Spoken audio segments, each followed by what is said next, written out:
3 hal yang sering orang bertanya kepada saya, yaitu yang pertama, apakah hipnosis sama halnya dengan tidur? Kedua, apakah hipnosis berbahaya?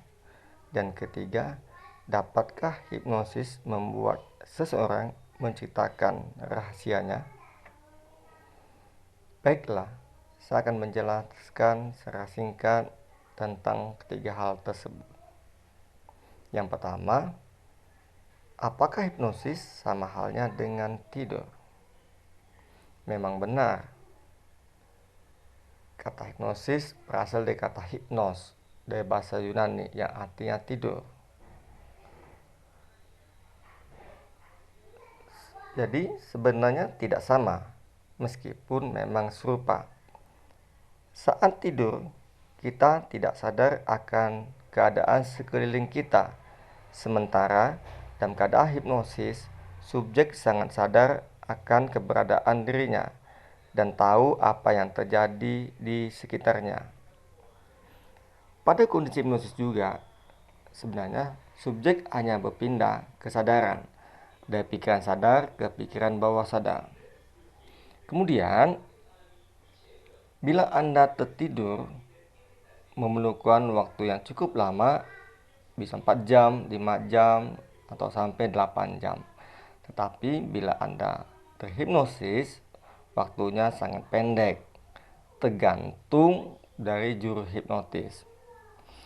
Kemudian, apabila Anda tidur kemudian bangun, Anda akan mendapatkan rasa seger sekali, rasa nyaman begitu. Tetapi keadaan di mana Anda terhipnosis, maka Anda bisa diberikan ilusi ataupun terapi. Nah, itulah sedikit tentang apa itu hipnosis dengan tidur. Kemudian yang pertanyaan kedua adalah, apakah hipnosis berbahaya? Sebenarnya kondisi hipnosis merupakan kondisi pikiran alamiah yang tanpa kita sadari, kita pun sering berada dalam kondisi itu sehari-hari. Saat Anda sedang menonton film, Anda larut dengan film tersebut dan tak menyadari keadaan sekitarnya. Misalnya, film itu atau sinetron itu sangat sedih, Anda pun larut dengan kesedihan itu. Hal itu tidak nyata. Atau saat Anda menonton lawaan, Anda pun tertawa. Nah, tertawa itu pun sebenarnya kondisi tidak nyata. Kemudian, sama hal dengan pada saat Anda mengendarai mobil atau motor, lalu tiba-tiba Anda telah sampai di tempat tujuan. Anda tanpa terasa, atau saat Anda mendengar alat musik kesayangan Anda seakan-akan masuk ke dalam lagu tersebut. Pada kondisi semacam itu, sebenarnya Anda sedang dalam kondisi hipnosis. Perbedaannya, dalam sebuah sesi hipnosis atau sesi terapi, Anda dipandu oleh seorang ahli hipnosis atau hipnoterapis yang disebut juga dengan sebagai pengamat. Pengamat hanyalah pemandu Anda. Semua kendali tetap di tangan Anda. Seorang pengamat akan mengamati perkembangan Anda selama Anda dalam kondisi hipnosis, sehingga membuat Anda merasa aman dan nyaman. Selama di hipnosis, Anda dapat mempercayakan diri kepada pengamat atau seorang terapis hipnosis yang akan terus berada di samping Anda.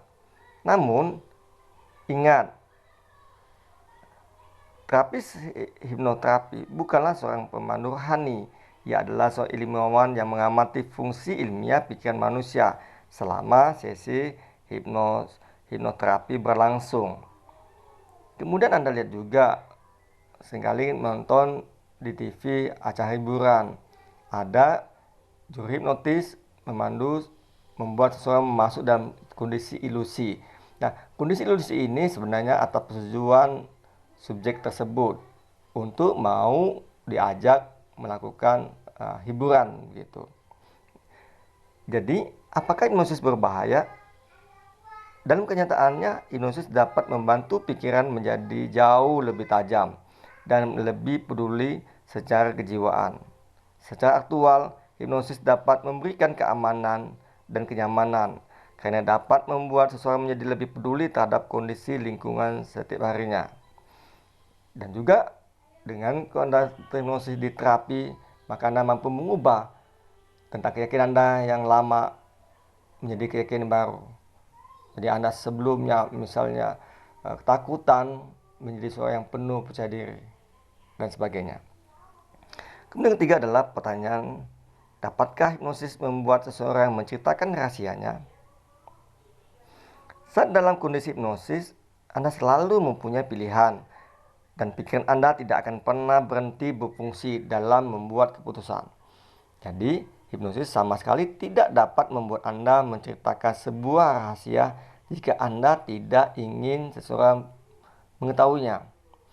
Seperti Anda sering lihat di TV, ada seorang bertanya pada subjek. Nah, subjek itu jawab jujur.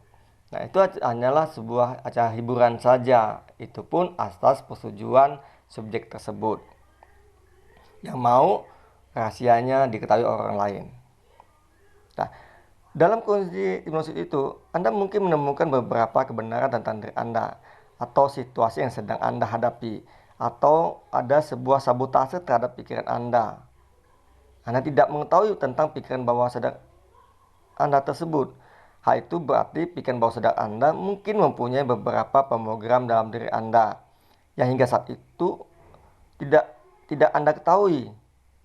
Hal itu dapat membuat diri Anda terus merasa bersalah atau mungkin menjadi sakit atau menjadi marah.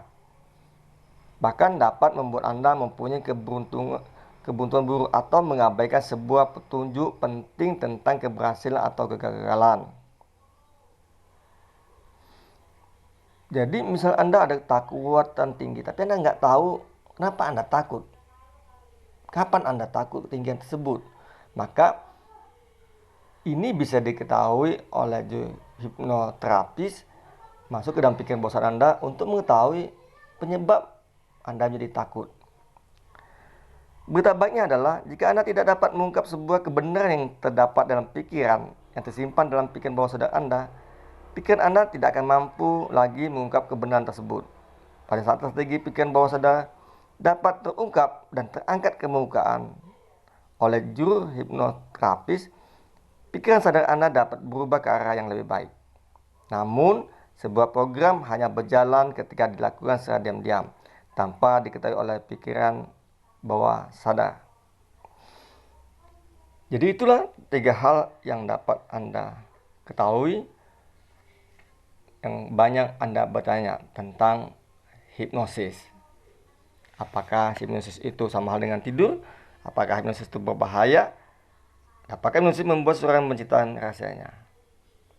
Baik, terima kasih Anda telah menyimak ini dalam Hipno Edu bersama saya, Master MC Jen, founder Hipno Prana Terapi. Terima kasih.